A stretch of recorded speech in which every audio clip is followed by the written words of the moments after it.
everybody, this is Mike with the One Stop Co-op Shop, and I'm here with a preview of an upcoming game from Awaken Realms. This is the solo cooperative campaign-based stealth and combat game S.T.A.L.K.E.R.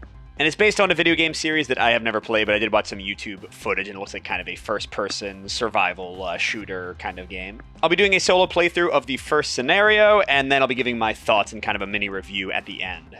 And a reminder that we never accept any compensation for our crowdfunding coverage. We just want to help you make an informed decision. And if you like the content on the One Stop Co-op Shop, consider supporting us through Patreon. You get early access to our videos and exclusive videos you cannot see anywhere else. You can also watch our separate streaming channel for even more content, listen to our weekly podcast, or join the conversation on our Discord. So as I said, S.T.A.L.K.E.R is kind of a campaign-based narrative experience with a tactical combat and some stealth elements. And you have this map where you can kind of go to like different trading outposts and have different adventures. At the beginning, only this Turbo Camp Rescue Dalek Mission 0101 is available. That's what I'll be showing. And this is kind of a proof of concept. They don't really have anything much for me to interact with here in the prototype. This is a prototype, by the way, so all the rules and components and everything could change. So yeah, you're not really going to see much of this, but I just wanted to kind of show you where we are. And then there's a little campaign book that handles each scenario. There's only 2 scenarios they sent me, and I actually haven't played this one before because I wanted to kind of show you my surprise. The scenarios, I don't know how much replayability they'll have. They have like different enemy behavior each time and randomization of some elements, but also like the exploration stuff you'll see tends to be pretty similar each time you play, I would think. So yeah, this is Rescuing Dalek. There's a lot of flavor text. I'll summarize it. Basically, we're in, so kind of the setting of S.T.A.L.K.E.R is it's in an alternate universe where after the initial Chernobyl blast in history, they set up like labs and stuff and did experiments with the radiation and such. And basically there was another explosion in 2006, and now it released otherworldly demons, Doom style stuff. And these people called Stalkers brave the wasteland to try to find like magical artifacts that come from the other side and to battle the demons there. And there's also like bandits and stuff there. So a quick summary for what happened before. I met this older like science gentleman. He wants to get into like a warehouse. I think it's maybe over here.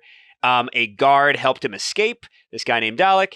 And now he wants to rescue Dalek, both to help the guy who helped him out, but also to get the code to get into the warehouse. So we're trying to rescue a guy. So here, I'll read the 2 little initial sets of flavor text, and then we can get into the gameplay proper. I'm standing there in the twilight forest, clenching my teeth. The cold of the morning is seeping in.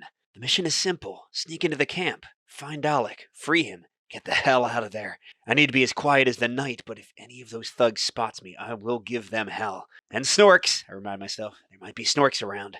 I touch the trigger of my gun to reassure myself and take the first step. There's no return now. And how rounds work in the game is you have kind of like a mission step where you read whatever's on the left here and do anything it says. Then you take your player phase, then all the enemies get to activate, and then you do end of turn steps. You're going to kind of like be on one page of the book, and usually it's going to say go to the next page. So you'll kind of like be slowly revealing what's going to be happening in the mission. So let's read this flavor text, and then we just get to go to our first player phase, and I'll show you how the game actually plays. A look from the shadows. It's still dark when I emerge from the twilight of the forest near the bandits' camp. All I see are a few buildings up ahead, decrepit and partly ruined. There's light in some windows. Someone's coughing outside, another yawning loudly. Sentries, maybe? And a damn gravitational anomaly swirling on the outskirts of the camp. The air is wet and filled with tension. I move onward. So no special rules for this first player phase, but let me go ahead and give an overview of some of the elements of the game, and then we'll jump in. So first of all, each player has a stalker, a character they're playing.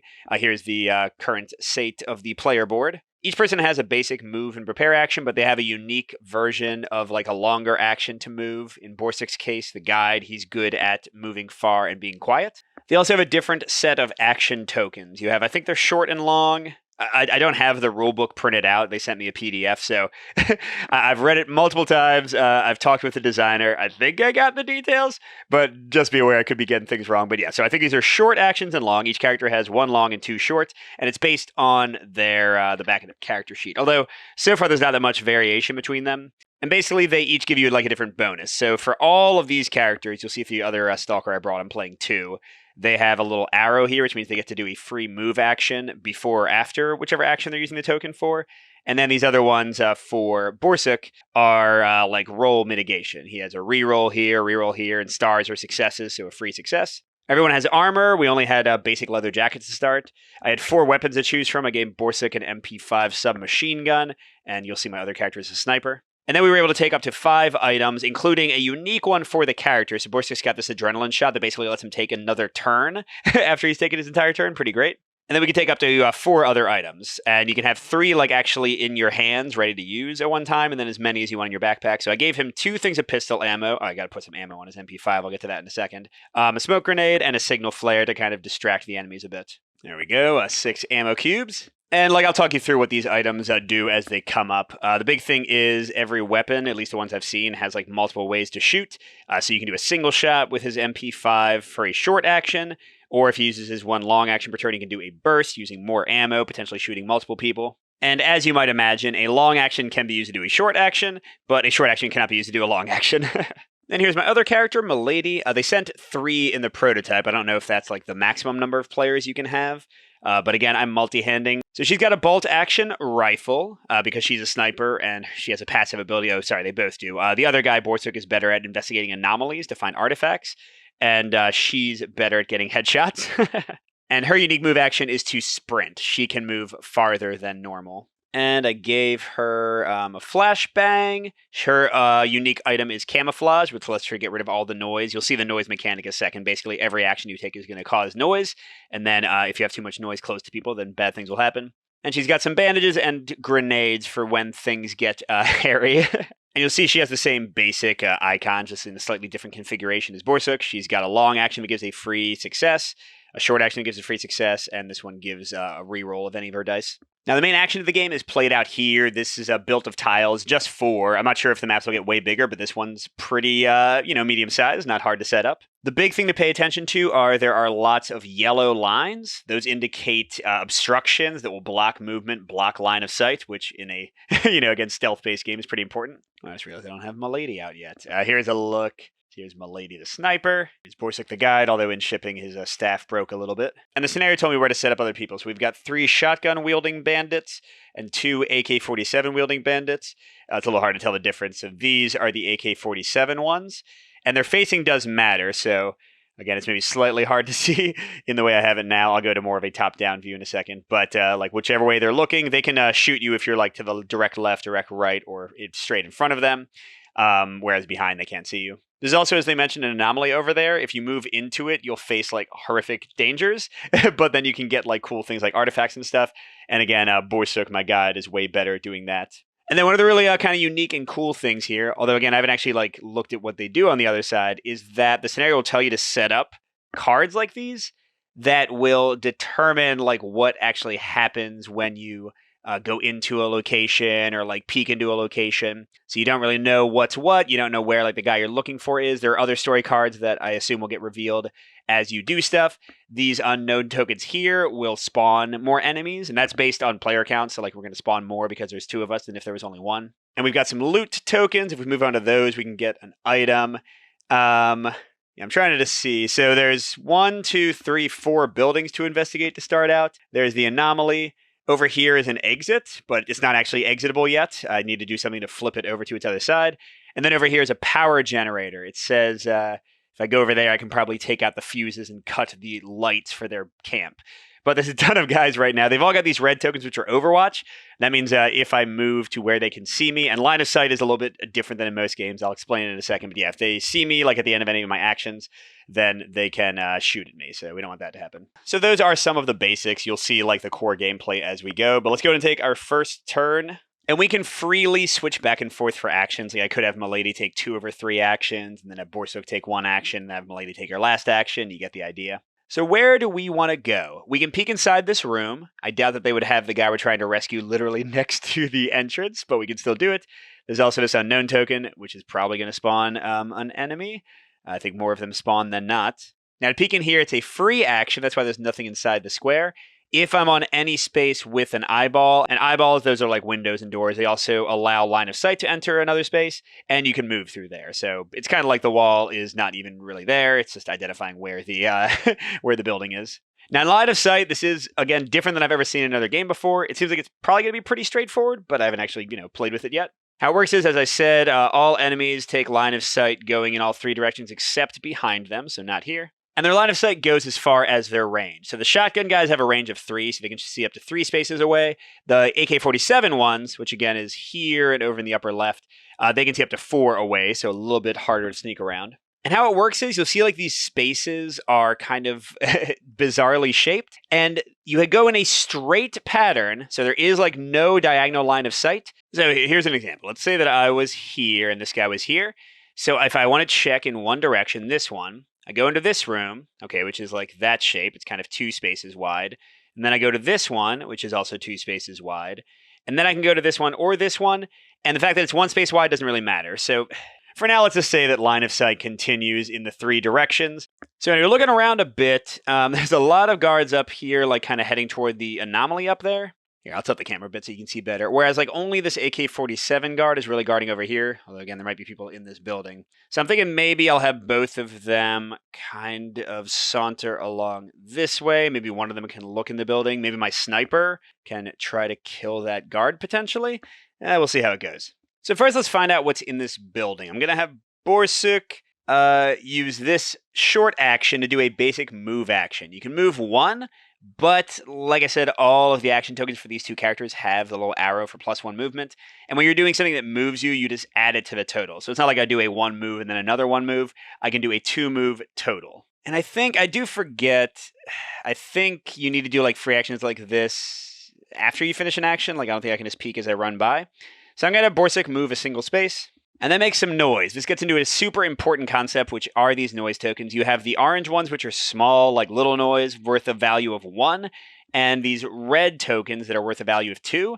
And they go on your spaces, so like if I move away now, those will stay. And they clear away at the end of each round. All the orange ones clear away, and then I think 1 red from each space. But when the enemies activate, if they can't directly see you, you're going to see if they have noise whose value is equal to or less than the distance to the guy. So like here, this guy is 1, 2, not going through walls. 1, 2, 3, 4 away from there.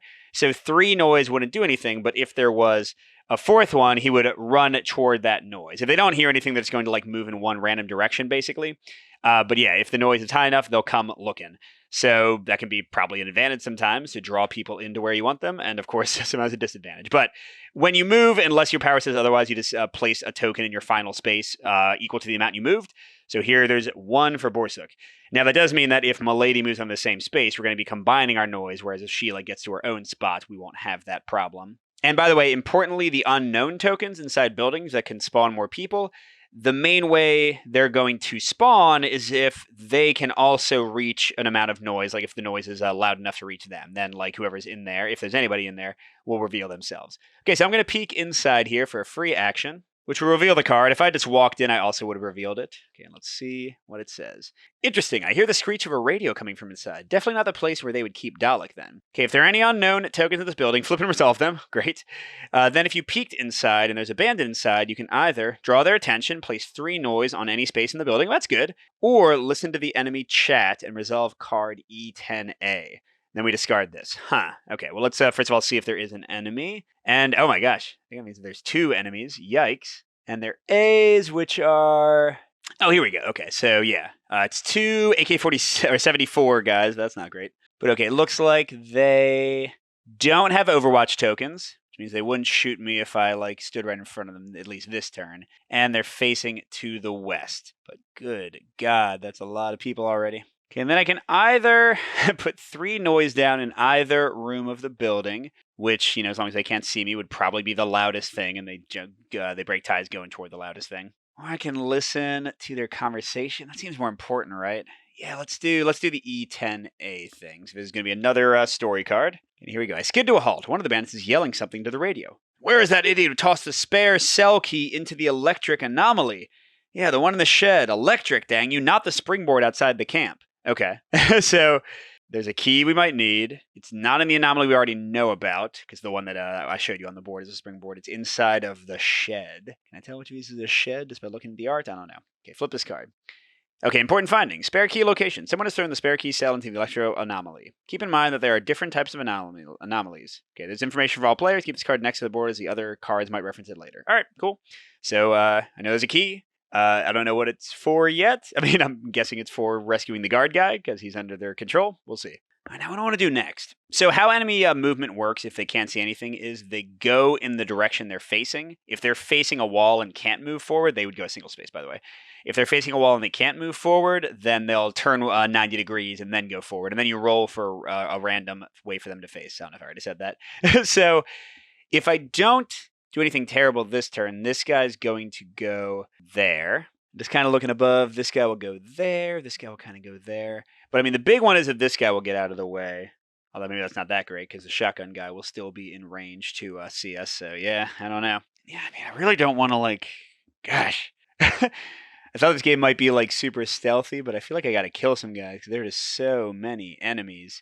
But I want to go crazy here. Yeah, so sorry if this entire playthrough crashes to burns because I just like blow away everyone and then die immediately. Because this is again my first time actually playing. I didn't want to spoil the details and like know exactly where the guy was hiding. So like Milady could like move over here with her first move and then peek out and shoot that guy. But it would certainly make enough noise for both these guys to come running out. And I don't know if I have a good way to deal with them. Yeah, the problem is if you move through an enemy's line of sight, so if you move into an enemy's line of sight, like if I had this guy go here, where the AK-47 guy can see him to his right, he would for free, because he has an Overwatch token, turn, shoot at me. That adds more noise when they shoot at you, because basically they're alerting other people to your presence. So that's not great. If you move through their line of sight but don't end where they can shoot you, wherever you end up, you add an extra red token worth 2 noise because somebody saw you and, lets everybody know. Oh my gosh, yeah, so the stealth here is, like, terrifying. I mean, these guys are facing away from me. Maybe, I could have Milady come in here for a first action, blasty, and try to, like, kill, like, definitely can't kill both of them unless I get a really lucky shot. But I have a pretty good chance of killing at least one of them. That would leave a ton of noise here from her movement and from her shooting. And then if she, like, moved out of here and he moved out here, they would all be coming toward the loudest noise, so where she shot. Yeah, all right, I don't know. Let's try it. So I'm going to have her use her short action with a reroll. That's 2 movement total because she's doing a regular move and the +1 move from that. So that's already 2 noise there. But she is, oh, crud. That guy can see her. Jeez, man. So maybe I don't do that. Wow, I don't know. Oh, wait a second. No, okay. I was about to say, because the shotgun guy, I've seen him, but no, because he's 1, 2, 3, 4 away. Shotgun guy can see 3. Oh, well, oh my gosh. Okay, so never mind. I'm going to use her. I'm going to use a basic action to move here. And then I'm going to use her long action, which you can do a move before or after, to have her move in here, making 1 noise. Now, this is before she's finished the action. So shotgun. Oh, sorry, you can't even see him. So Shotgun Boy right here doesn't get to attack yet. She's basically like jumping out and doing a sniper rifle blast. So I'm getting a free success. Let's show you how attacking works. So because I did a long action, I could choose to do an aimed shot. So either a single shot or an aim shot is going to spend 1 ammo. I place 2 red noise on my space regardless of which type of shot it is. So the difference is with an aim shot, it says choose a body part. Roll 2 red and 1 blue. You may re-roll any of your dice. And a single shot says place 2 things. Choose a body part, roll 2 dice, red. So by taking an aim shot, I get an extra blue die, and I can re-roll any of my dice. And don't forget, I'm getting +1 success. And then her passive ability, if you target someone's head during an attack, you gain another success. Now, some attacks won't say choose a body part, so you just have to shoot their torso, which I'll show you the enemy card in a second, can make a difference. But here, yeah, I think she's going to shoot at the head, getting a free success. She's got another free success. So she's got 2 successes, 2 red dice and a blue, and she can re-roll her dice. That seems like a lot. And this is my first time ever attacking in the game, so who knows? We now have 5 noise there, so a lot of people are going to come running from a lot of directions, but that might be good for me. Maybe they all like get out of my way, and I can actually explore a bit. So to show you how the actual attacking works, yeah, there's a shotgun guy, although they have the same stats. So if you shoot at the head, you need to get 7 successes to hit, but they are dead automatically. Nothing else required. If you shoot at the torso, which is the default if you don't have the choice to pick a body part, you need to get at least 3 stars. If you do, you get to roll the wound die. Here it is. And on an X, they are dead. Now look, there's only a single X, 3 little slashes, and 2 nothings. So if you just get 3 stars, you need an X to kill them. But on any other result, they do get this little, like, is that an L, I think? Which basically pins them down. They'll skip their next action. So that's pretty good. Although their next action would be the Overwatch. They could like still shoot you on the regular turn. And then if you get at least 7 stars, like you would have needed if you picked the head, you deal a heavy wound. And then you have a 4 out of 6 chance of killing them. But you'll still stun them otherwise. And the rest of this is their attacking stuff. We'll see that soon. So yeah, she's going to go for the head. She's going to go for the straight up kill. So it means she's rolling 2 red and 1 blue. She's got +2 stars. Again, 1 from the action token she used, 1 from going for the guy's head. You also get another free star if they're facing directly away from you, which he's not. These guys would have been. And the dice, the reds have 2 1s, 2 2s, and 2 3s, so they tend to average out to a 2. The blues are slightly worse, 3 1s, 2 2s, and a 3. And the reds have some of these little like scully kind of symbols. Those are jam symbols. If you get 2 of those, your weapon is jammed after the attack. But they also are on the higher values, like there's no jams on the 1s. So usually you're going to have done some damage if you do that. So it seems pretty good. I think it's enough, right? Although we jammed. So I've got 3, 5, 6, +2, 7, 8. I can re-roll any of my dice. And there is no way for this blue die to roll worse, and there's no way for this... like the red die, even if I rolled a 1, I'd still be fine, because I want to get rid of that jam. So I'm going to reroll both of these, and hopefully not jam my gun. There we go. So wow, that was a 7 all by itself. With my bonuses, it's a 9. So since I was shooting his head, that guy is, boom, gone. So this is Overwatch. Get out of here. So that's 1 out of the many, many enemies. But now they are definitely going to be coming to kill me. And if they run in here, they'll be able to see there and shoot. So we really want to get to like there or here, I guess, would be like kind of the safe spots to be. Oh, that's right. If we move through here, we'll make a red sound from that guy seeing us. Oh, but now that wouldn't be the most, right? Because 1, 2, 3, 4, 5. 1, 2, 3, 4. Yeah, that guy's going to be running towards the building regardless. And importantly, they take the shortest like route to wherever they want to go, and they'll prefer the most northernmost and then the most westernmost, kind of like reading order style. That's important because if the guy ends up running here, he's going to go that way to get to it, so he wouldn't like run through this corner. So yeah, I think we can actually get like over here and even let him see us, and it won't be the end. Oh, we can't let those guys see us. So if we went like here, I think we'd be all right. Well, all right, except we'd wake up the people in there. Well, this game is hard. All right, well, in any case, let's... I could have Milady shoot at the guys facing away from her, but then she can only get 1 space away, and again, she'd get ganked by like 50 guys. So she's going to do a double move. So there's a basic action with the +1 move, and get there, which again puts 2 noise here. And then, okay, I do want to do something with Borsuk to kind of separate my guys out, because I am realizing as much as I thought the game would be way harder with more people or fewer people, it doesn't mean you aren't making as much noise. Okay, so I think... I'm going to do Borsuk's unique long action, keeping low. I get to move him by 2 spaces, which will be increased by 3. And then it says place 2 light sound in your final space. And that's no matter how far you move. So normally it'd be equal to the amount you move. So basically he gets to move 3 but only place 2. And then also if he's a target of an Overwatch after that move, he rolls an additional blue die in defense. So basically he's going to get to move 3 but only place 2 sound. So I'm going to go 1, 2, 3. Now, he did go through line of sight of this guy, going from the right, so he gets an extra red on top of what he would have placed anyway. But the big thing is, that's 4 noise, because for the reds is 2, and that's 5 here, so they are going to prefer that for the people that are within 5 spaces in this case. Also important to note, this shotgun guy can only see 3 spaces, so he did not see him because you place an extra red noise token for each enemy whose line of sight and range you pass through. And these guys can't see him because if they're going in the one direction they could, they hit a wall right here. Again, you can't go diagonally, so they would have to like continue in this kind of wider way out from the space they can see. Okay, and then for his last action, is this a good idea? Yeah, I think it's fine. I'm going to have him do a 2 movement, boop, boop. And this guy does see him because that's an AK-47 guy, so he's got 4 range. So he ends up with 2 for the movement and 2 for being seen, 4. But clearly there's much noisier things around. And I think since he's here, he can do a free item pickup, which is, another smoke grenade. He's got 2 of them now. Smoke grenades, you can throw them up to 2 spaces away. And you place the smoke token in the target space, which blocks all line of sight. That might be pretty important for us to use soonish here. All right, so that was the first player turn. And sorry it took a while. I'm just getting used to the strategy of this game. All right, now we're going to activate enemies, and then we'll go to the end of the turn. So enemies will activate, again, in reading order. So like this guy, then this guy, then this guy, then this guy, then this guy, or both of them. And they have this little thing. It's actually not that complicated. So if they can see someone in their attack range, they attack. Okay, and that's pretty much it. Otherwise, they check if there's noise whose value is equal to or greater than how far away they are. So if it's in range. If there is, then they're going to move towards it. If there's not, then they move, like I said, 1 in the direction they're facing, turning if they have to if they're at a wall, and then they roll for a new direction.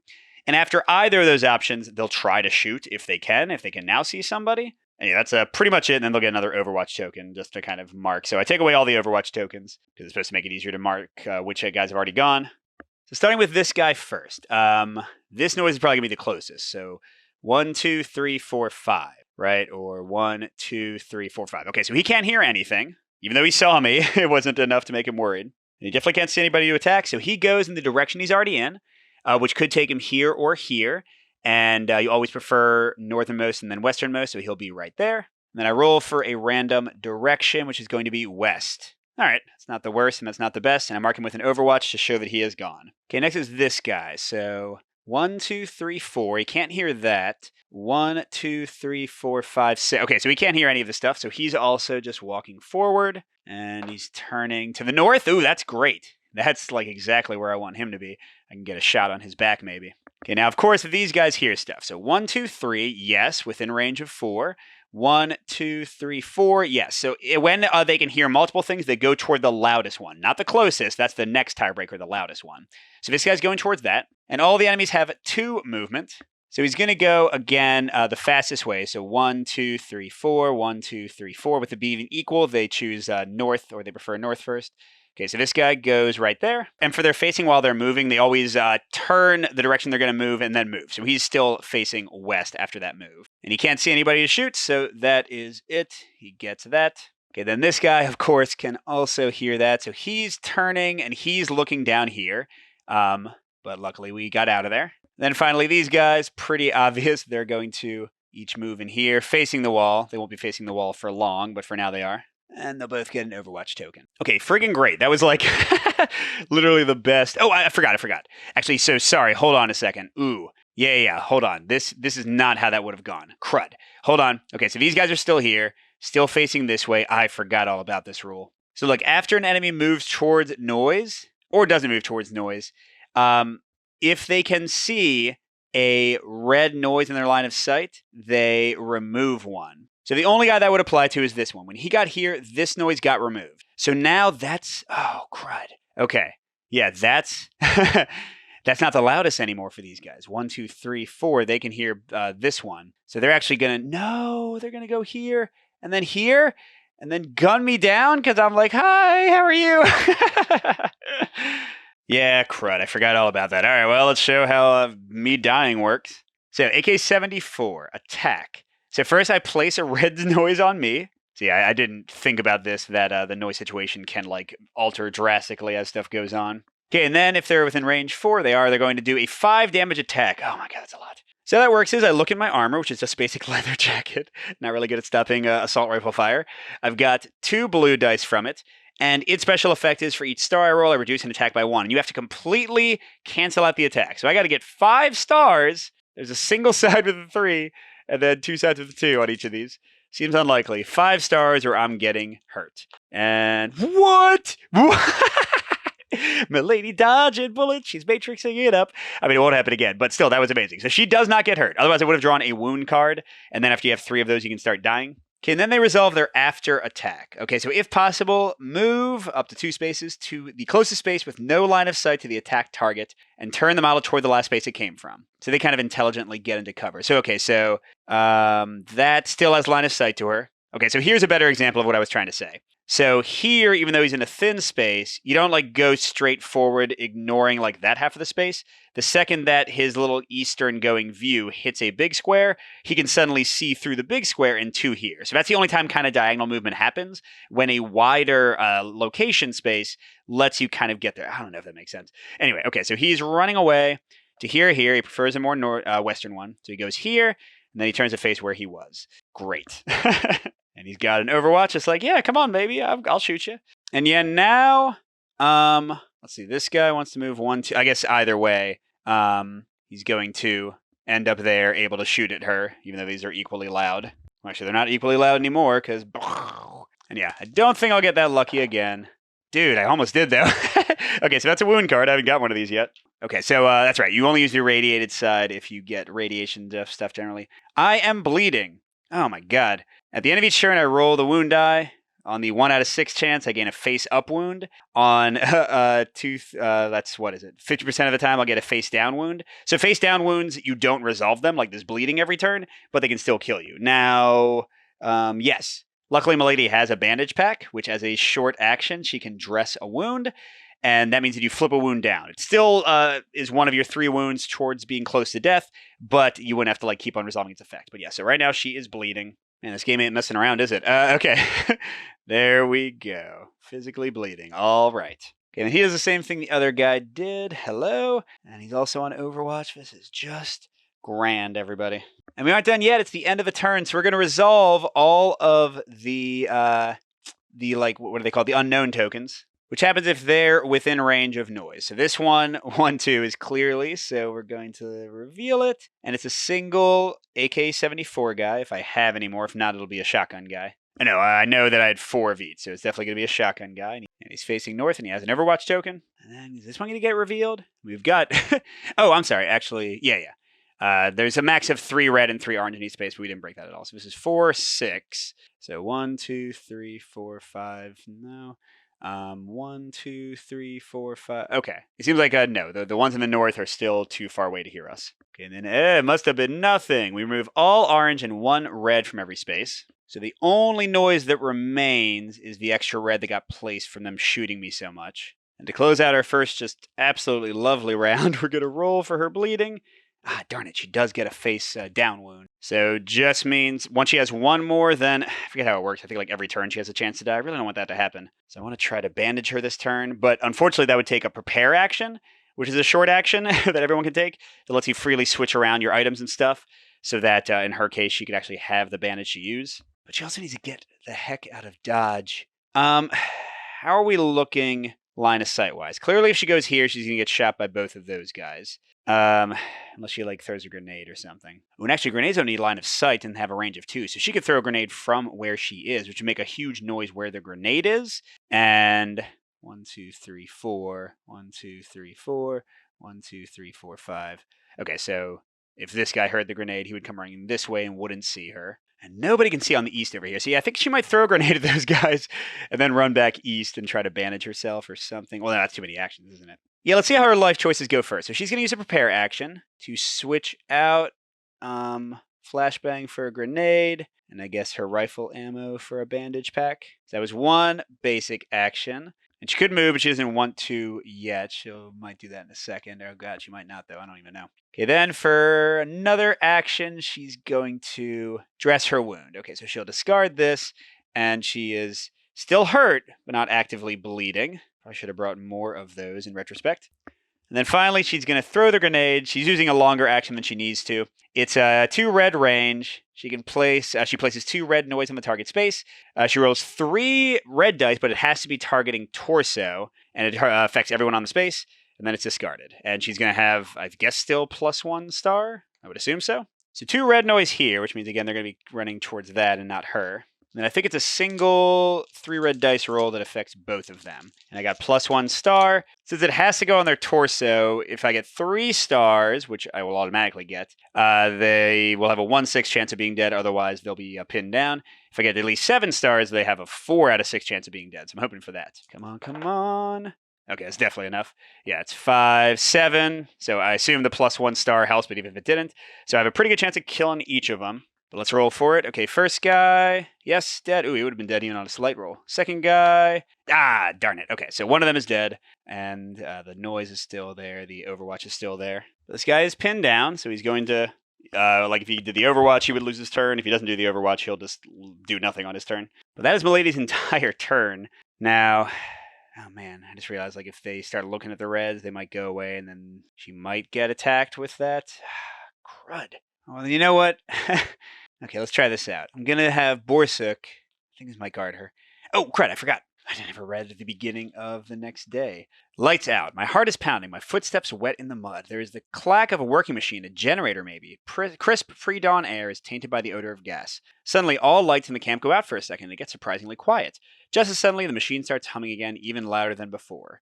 Damn that generator. Okay, so we just get a red in the space with the generator. Which, okay, if there wasn't a grenade exploding, that might be the place they would go toward. What I was going to say is for a short action, I'm going to have Borsuk throw a smoke grenade, which is up to range 2. I'm going to put it here, 1, 2 away from him. He does not leave the line of sight for grenades. And I didn't see anything in the rules that say, like, those ever go away.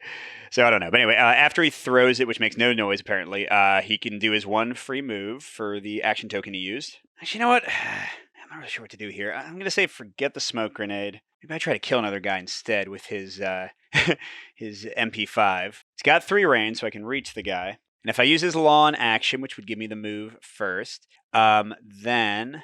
Oh, and actually, I guess the move would also add a red to where I am.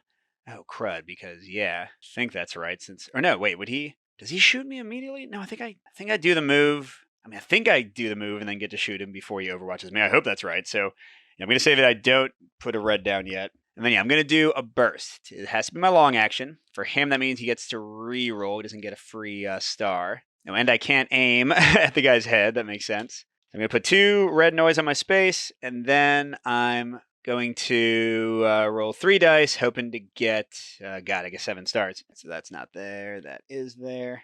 All right, I can reroll any of these I want to. Oh, all right. So I'll do the 1 reroll again, because that's already 6. So I'll get 7 no matter what. Yay! And I didn't get another skull. So I'm not jammed, and I definitely have a chance of killing this guy.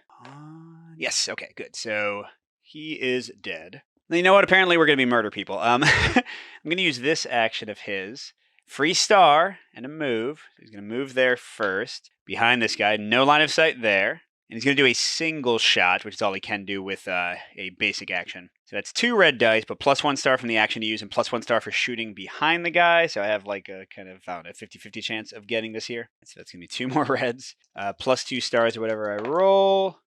Okay. So only on a 6 will I kill him, because that's a 6 total. Okay, so he's just, whatchamacallit, he's just pinned down, which is okay. We kind of expected that. And that guy's not going to get a turn. That guy's not going to get a turn. So nobody can actually, like, get to where they can shoot my guy, I don't think. Okay, so I think if I did this right, maybe we're okay this time. And actually, you know what the hey? I'm just going to go ahead and shoot this guy again. This time I only have plus 1 star, but I can reroll. That adds only a single red more, because the most you can have of either color is 3. But it will pin him down a second time. That's kind of the key thing here. So, oh my gosh, wait. Yes? Because I got 6 plus 1 more for him being behind. Yes, okay, good. So he's dead. That's great. All right, we're definitely cutting down their numbers here. I like that. And that is that. Okay, let's see if I did things right and I don't die. There's only 3 guys left at the moment, so that's awesome. All right, so we are resolving this guy first. Clearly, there are loud things all around him. This one being the loudest. So he's going to go, huh?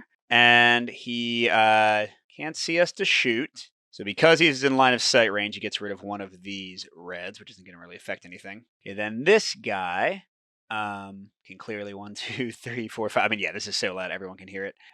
So 1, 2, 3, 4, 1, 2, 3, 4, 5. So this is the fastest way for him. So he's going to be facing that wall there. And, oh, sorry, I should take away all the Overwatch tokens. And then he can't see anything or do anything, so he's just looking at the wall. Okay, then... Oh, sorry, I should have actually resolved this guy first. He just gets rid of the token. Does he get an Overwatch? We'll say he does. I'm not 100% sure, though. Okay, then this guy's also going to go here. Also just kind of staring at the wall. And that's it. So, yeah, I mean, the nice thing is we can just... I mean, this guy will kind of get seen. Oh, and we get rid of just 1 red from each spot. So they're still going to be pretty interested in all that gunfire from over there for next turn, hopefully, if I don't, like... go crazy with anything else. Oh, wait, yes. No, first I do have to see if anything was within. This one had 7. I'm guessing yes. 1, 2, 3, 4, 5, 6, 7. Okay, so that one can see or hear it. And 1, 2, 3, 4, 5, 6, 7. No? 1, 2, 3, 4, 5, 6, 7. Yeah, okay, so I guess just that one up there. And it's our 0. There was 1 of those. So I think that last one has 1 or 2 guys. But yeah, we are down a lot of enemies. This is great. So that was the end of the turn. We resolved that. We got rid of noise. Nobody's bleeding. Let's do this right this time and do this first. The dawn breaks. That doesn't sound good. The sky lights up with the first rays of dawn. The bandits' radios crackle to life, and someone says something about an upcoming mission. I glance at the sky, still innocently bright, like I didn't have enough problems. Okay, so there's like some kind of radiation emission coming, I guess. The PDA beeps to show that there is a rifle stashed away somewhere here. Tempting. Ooh, take card E14A. put it there. So it's, okay. A pile of like stash stuff. Find the chest among metal barrels. It would give me some radiation, but then, yeah, I mean, like you can, this is again a campaign game, so getting like a permanent better rifle would be awesome, of course. Alrighty, so I'm definitely going to send Milady that way. Let's send this guy this way. And I just want to be quieter than this, and I'll be pretty good. Okay, so he's going to spend a basic action to move 2. Let's see what's in here. God, there couldn't be more enemies, could there? Well, whatever. So he moves there. They do not have line of sight to the building now, but he does have to put down all that. 2 for moving, and 2... Oh, actually, gosh. 2 guys had line of sight to him. So he actually... Gosh, yeah, never mind. I guess they're not going to pay as much attention to that, but that's okay. We'll get away from there. All right, so when we go in, we didn't peek. We're just going to see what's here. I swear, shocked and scared, my skin is crawling as I'm looking at an anomaly swirling in the ruins of a nearby house. I see a bright brass key jumping soundlessly on an electrical current. Oh, this is the key one. If there are any unknown tokens, discard them without resolving. Oh, so that's interesting. So if I had like looked in here first, there wouldn't have been any guys here. That's kind of like a Schrodinger's cat kind of thing. Take and resolve card E12A, Electro Anomaly, and discard this card. So Electro Anomaly. Place the indicated anomaly on the map as shown below. If you have card 10B, I get to reveal it automatically, which, yeah, although I think since I'm in the space, I'm going to reveal it anyway. Yeah, whenever any enemy, somebody enters the space, flip this card and get the anomaly card. Okay, so here we go. This is the Electro Anomaly. They sent me a bunch of these anomaly miniatures. I'm not sure if this is the right one. So hey, cool, I can show you how exploration works of anomalies. All right, so here's the Electro Anomaly, and to get the key, I need to get a green and a blue. So how it works is whenever you move in, you're going to draw a random token, and it's out of this token bag, and this shows the distribution. There's only 1 green, which, oh great, is what I need. 4 blue, 3 yellow, 2 red. So whenever you enter an anomaly space, you have to draw a token and resolve it, and then like you can take the explore action to do more. Okay, a blue. Oh, I forgot. My character's ability is that he draws 2 and only resolves 1. So blue or yellow. Oh, which are the same. So he's going to gain 1 radiation. That's not too bad. But then these are put back in the bag. Now, exploration's a little bit different. Although first, hey, let's show you the cool little Geiger counter. So if you go up to a certain level, you'll have to roll for radiation damage. And that's like worse. It's like on the flip side of the damage. And then also you can't like get back below certain thresholds so it can linger with you. But yeah, now you can take the explore action on a space with an anomaly. So now this is a little different. When you move in, you just get 1 token automatically. Again, he only drew 2 and picked 1 because of his power. But here, I'm going to draw a token from the bag, I resolve it, and I place it next to the map. And then I can do that as many times as I want. And what I'm trying to do is get the combination of tokens here to finish resolving the card and finish exploring. So I don't, oh my god, a red would make you flip all my action tokens to the face down side. There's only 2 red in the bag, though. So with his power, I would have to literally get both of them. But there's a high likelihood I'll be getting some radiation here. But either way, let's go ahead and explore, and he'll get a free move afterwards. Okay, first, oh, that's right. Oh, that was the green? Oh my gosh, that was lucky. Okay, so I can get the green or the yellow. Duh, I'm taking the green, which doesn't do anything by itself, so that's awesome. It's the only non-negative one it looks like. Okay, now I get to draw. I'm going to keep on going. Draw again. Yes, okay, that was awesome. And when you get the combo, you don't resolve the other stuff, so I don't get any more radiation. Thank God this was Borsuk doing this and not Milady, the stealth sniper. So yeah, we get the rusty key. 18A. Okay, important finding. Rusty key. A rusty key? Well, there's a hole to every key. I'd take it. Okay, personal. Place this card in your Stalker backpack. Okay, so this guy specifically has the key. Can only be used by this Stalker, but it might be given to another Stalker using the prepare action. Yes, if you're in the same space, you can trade stuff. Okay, and then discard card 10. Oh, that was the... Yeah, that was like the hint I had. Okay, so cool. If I ever find where the guy is, I can unlock him. Okay, let's not forget that was a short action, so I can do a small move afterwards, leaving some noise that certainly won't matter. And then he's still got his long action left. Ooh, there's a power generator here. So I'm going to use his long action. You can move up to 3, and with his keeping low, you can only place 2 sound, but I'm just going to move 2. Because these guys are going to all be going like over this way. None of them should be coming towards where we are. That was 2. And then it says what? For a free action, manipulate the fuses and reveal this card. Actually, no, it would make more sense because I don't know what this is going to do. I'm going to wait until the start of the next turn because we're already in a safe place. I don't want to like spawn more guys or something if like it has a bad effect. All right, so we're pretty safe there. And that's all his actions. Okay, Milady. She can run her butt off with that sprint action. So let's do that first. So that's a long action and she gets 3 movement, plus 1 from the bonus. So she can go 1. These guys are facing away, so they can't even see her. 1, 2, 3. I mean, She can go wherever she wants, right? 4, maybe making a lot of noise outside that door, but then sneak around to a different side. Oh, that's right. 3 is the max, so that's actually kind of cool. Okay, so that was her long action. I want to get her like over. I don't want her to go into the anomaly. We saw how well that worked. Oh, there's pull up a board. A loose board as an alternate way of getting in. I mean, again, the guy's in one of these two, and there's also that treasure chest. So then for her next action, I'll do a basic move. 2. I think all this is going to be safe and won't really matter much. And then for her last action, she'll go. Well, if she goes 1 here, it's only 1 noise, so actually she won't alert the people in there. So she might not have anybody bothering her yet. Oh, that's right. If I peek inside, they're going to be there. So, you know what? Just like the other guy, I'm going to wait until the start of the next turn, and then we'll probably be okay. So, all right, pretty quick turn for us, and the enemies are all in one spot, so that's nice and easy. So, loudest by far is the anomaly, and I don't think it affects them or hurts them. So, these guys are equal. So he wants to go 1, turn toward the door, and 2 inside, facing the wall. And he sees that he can't shoot, so he gets rid of 1 of the reds. Still the loudest spot, though. Okay, then this next guy does the exact same thing, faces the wall, doesn't see anybody, gets rid of another red. Which means these guys now want to go here. So this guy goes 1, faces that way 2.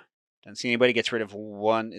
Remove 1 red in line of sight? 1 red in line of sight is what the thing says. So I guess it would be like the westernmost one. And then this guy goes here and also sees nothing.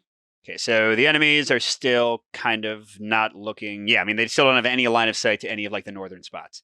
That's great. Okay, and then end the turn. I don't think 1, 2, 3. Yeah, okay, so this definitely isn't. So we're just getting rid of all the noise as we search for the guy. And yeah, okay, nothing else. Go to the next page. The cold morning. Dense fog rises from the ground. The barrel of my gun wet with dew.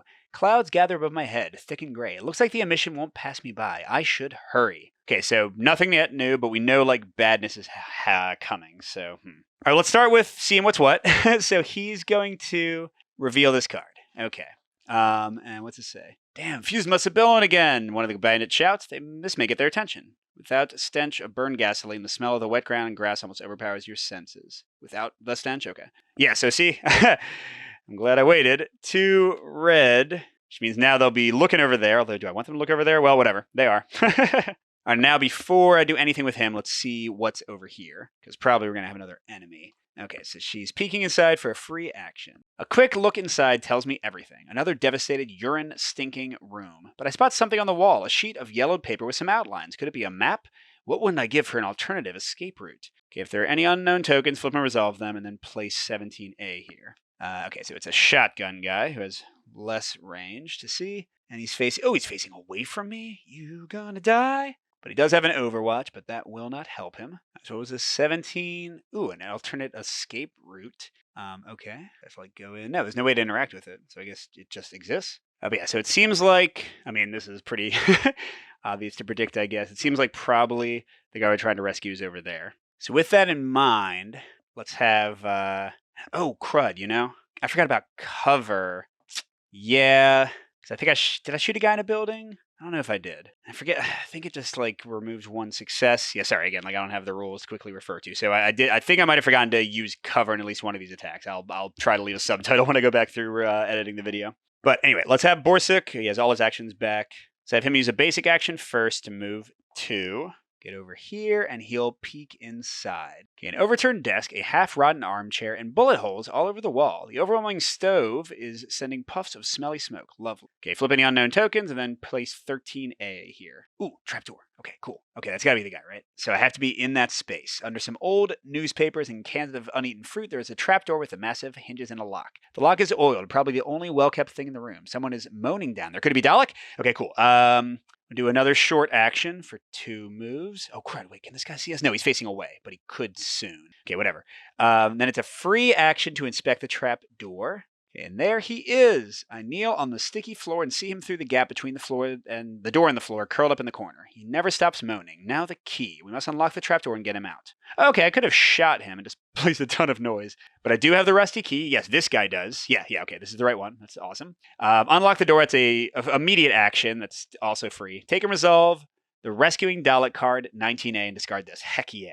Because what does it say? Flip objective card 21A. This one I started with. Yeah, I didn't ever show it to you. So yeah, find and rescue Dalek and escape.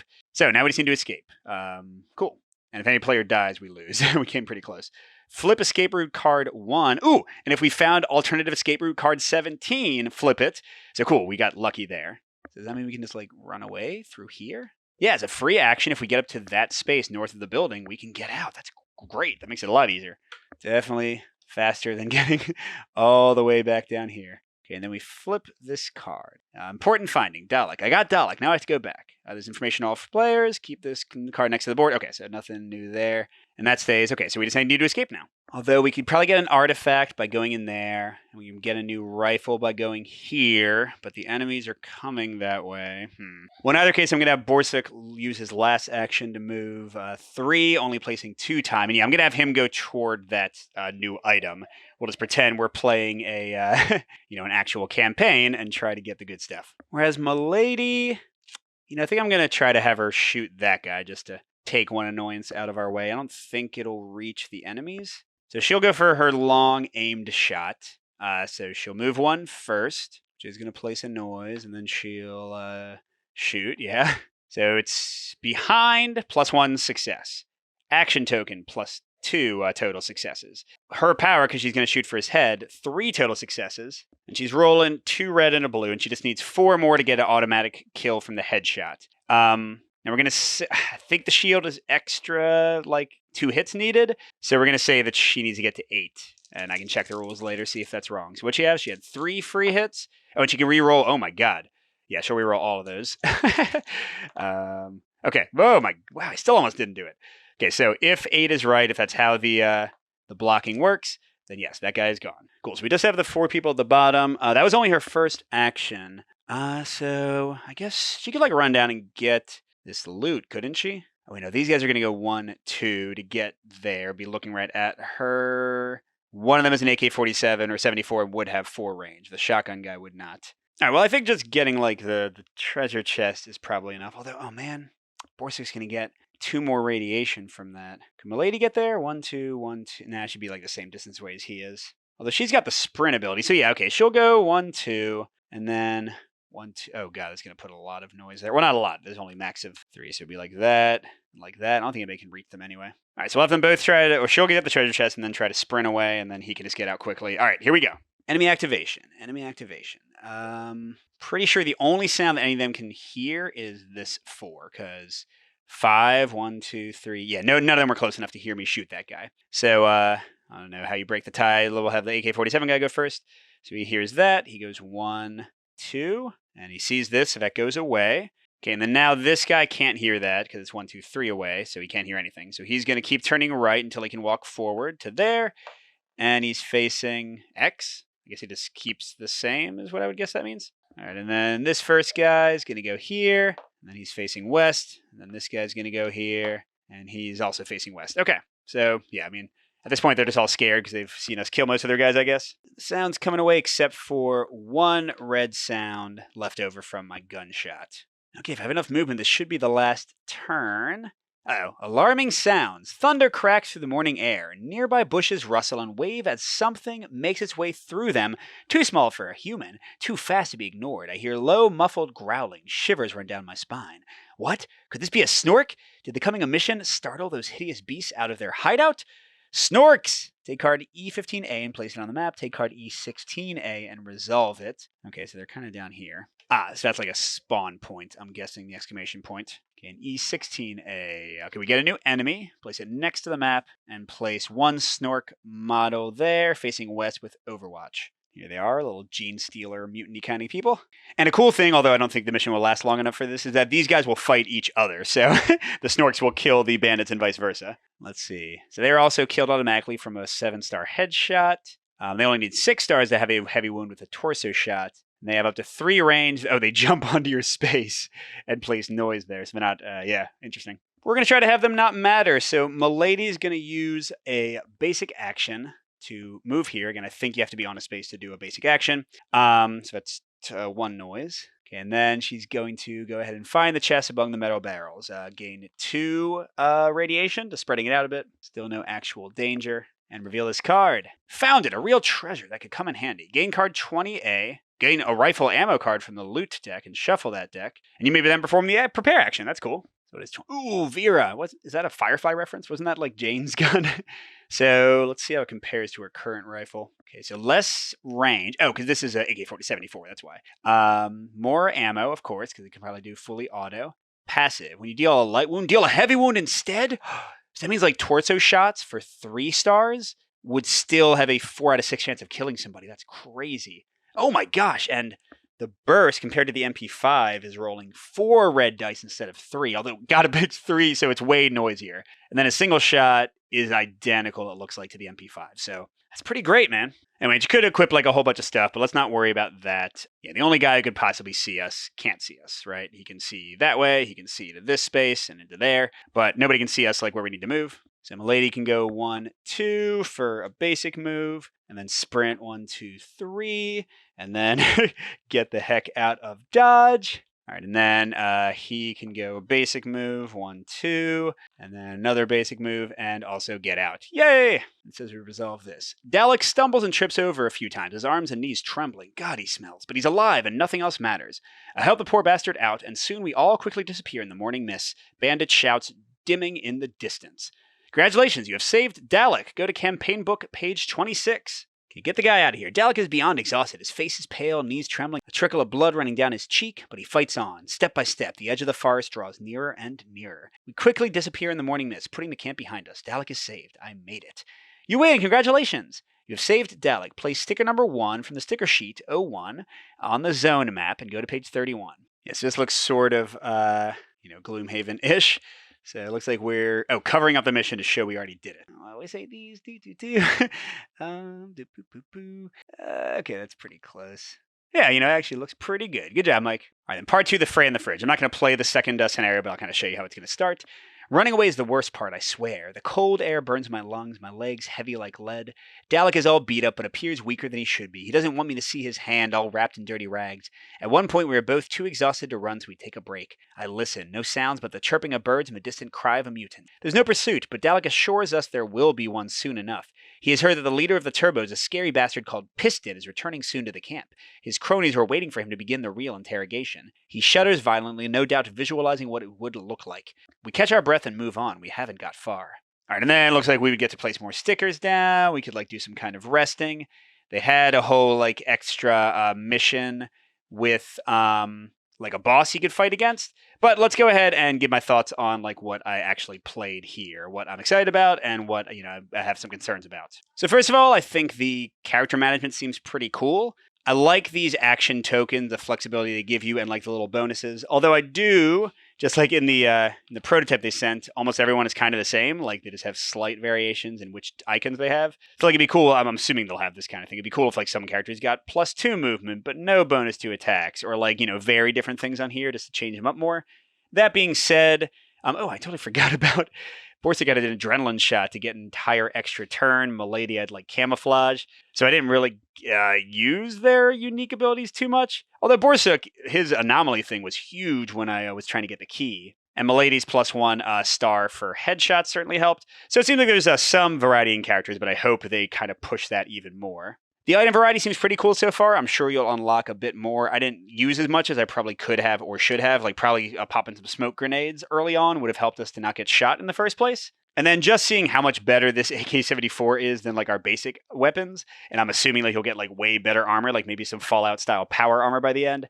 I do see some exciting kind of implications for the campaign and how things will grow. That's pretty neat. The wound system and the way damage works. Let's see what the other wound was. Also bleeding. Seems pretty harsh, but I think that's kind of the vibe they're going for. If you let the enemy shoot you a lot, you will die and you will lose, which is, kind of how it should be. But I imagine that could also be frustrating for people if they make one mistake and get totally massacred. I guess better armor would help that not be quite as big a deal. Now, the biggest thing to focus on, the thing that I had the most time with, is kind of how the maps work and the enemy movement. Let's talk about the enemies first. I liked this. I think at first I thought the line of sight would be kind of weird to figure out, but actually it's pretty simple. Kind of the weirdest it got, remember, was here goes to here. You kind of get a bit of a diagonal line of sight, whereas normally you don't. But Yeah, it was simpler to resolve than I thought it would be. The enemy turns were easier to resolve than I thought they would be. Yes, it was a little weird when they got all crowded together in one place, which I guess could happen if you make a really loud noise. But yeah, I thought the enemy AI seemed pretty interesting. They've said that there might be different enemy like AI, like for types. Like maybe sometimes they'll change up these these actions. I don't know. They kind of mentioned that in the prototype rules, so that'd be kind of cool. But certainly, as is, I think it all worked really well. The sound mechanic I thought was pretty slick too, especially like I didn't do this as much as I could have because again I was just kind of blundering through.